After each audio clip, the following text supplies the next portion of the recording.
The Broncos are about to board the aircraft carrier. That's how Sean Payton put it a month ago, and it means the work is about to begin. The tone was set during the off-season program, and it's about to go up a notch. We'll tell you what to expect coming up on Countdown to Camp.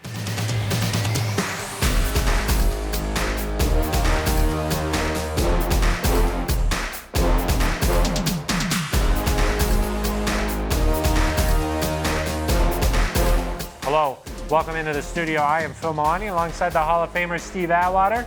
We'll hear from Sidney Jones and Eric Dellala in just a little bit. But Steve, let's face it, last year training camp, it wasn't that brutal kind of training camp. Yeah. There weren't the days that you were just afraid of.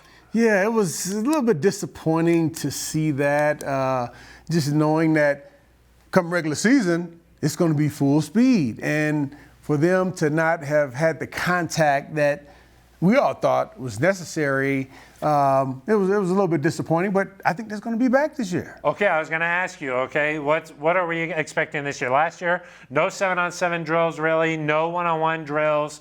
The guys didn't play in the preseason. I got a feeling that's all going to change. Yeah, we're getting all of that. We're going to have 7-on-7s, we're going to have one-on-ones, we're going to have pass skeleton, the whole 9 yards, and I think it's good.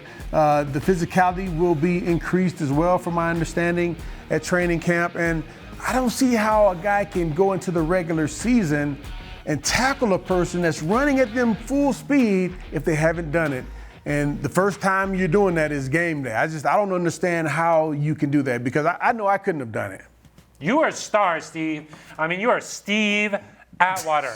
You played in the preseason. You needed that? 100%. Just because when I see a guy running at me, it's not normal. The brain is not going to go in there and just take off full speed running at somebody running at you unless you've practiced that several times. And I think we missed that. And your body, I think, just has to get used to taking those blows. And Calloused, the perfect word for that. Toughened, and all of that kind of stuff. What was the worst part about training camp, though, Steve, for a player? Is it the heat? Is it just the long days? What is it? And then also, do you feel like that suffering, it helps you come the fall? Yeah.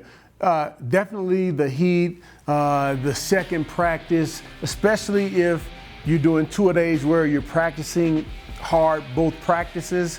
They don't really do that too much. Yeah, they don't do that too much anymore, but that was the most difficult thing for me back in the day, when you really had to dig deep, to be your best and to concentrate and to run up in there and make plays when your legs feel like they're about to give out on you.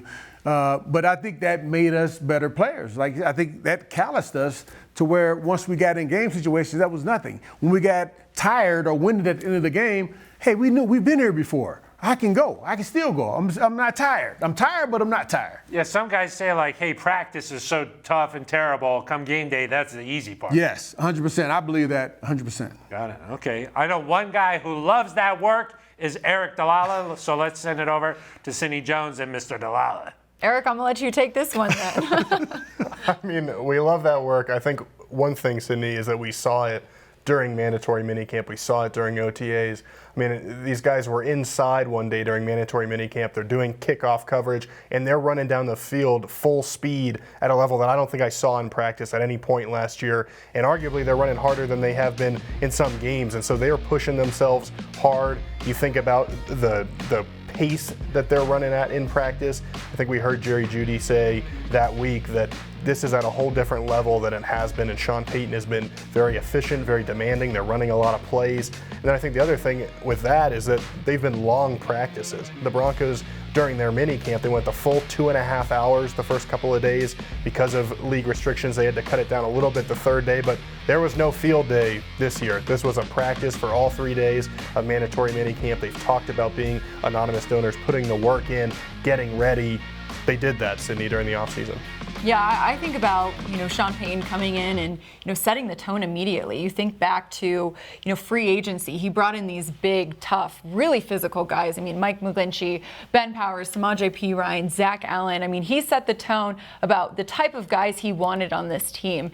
And then you think about, throughout, the offseason program, the beginning portion of it, that phase one was dedicated to running and lifting, because he didn't want anyone going out on the field not in football shape without that prep prior to that. So those are the kind of the two things that come to mind with Sean Payton setting the tone here early on. Yeah, and they've been pushing themselves. I think you saw that during mandatory minicamp toward the end. There was a little scuffle there, which Sean Payton talked about, and they discussed, and they moved forward and got the work they did, the work they needed done. But Steve, I know those days during camp, they get hot. O-linemen, D-linemen, they're pushing each other a little bit longer than they should. Tempers are flaring. I like that. I think that's great. Definitely is great. And scuffles, if you don't have a scuffle, you don't have a team. Yeah, you need that edge. Yeah, you gotta have some guys that you're gonna push you to the edge, push you to the limit, and that helps build camaraderie, that helps build teamwork,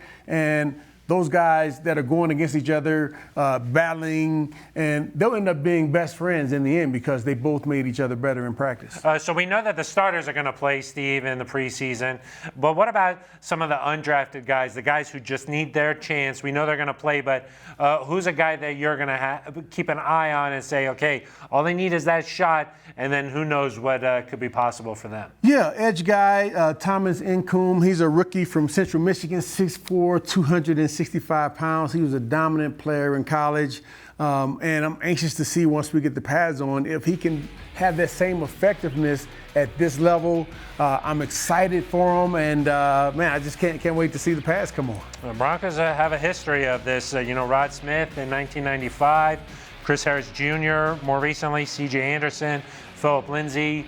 I mean, there have been some star players who've come in here as an undrafted player, and hey, it doesn't matter how you got here as long as you're here. That's what Sean Payton says. It doesn't matter how you got here, it's what you do when you get here. Okay, and one guy I like, Seth Benson. Iowa guy. He's competing with Josie too, right? Yeah, it's a couple of Iowa guys there. I don't think they're necessarily competing, but maybe, you find some of these hidden gems, and then if they get their shot, hey, never know. And if, at very least, be a heck of a special teams player, because I say some of the best special team players are inside linebackers. And we know that Sean Payton, he says, hey, the worst thing that you could do is have a guy who's in your building, in your locker room, you let him go, and then they go on to have success somewhere else. So the Broncos will do their homework. If you can play, you can play.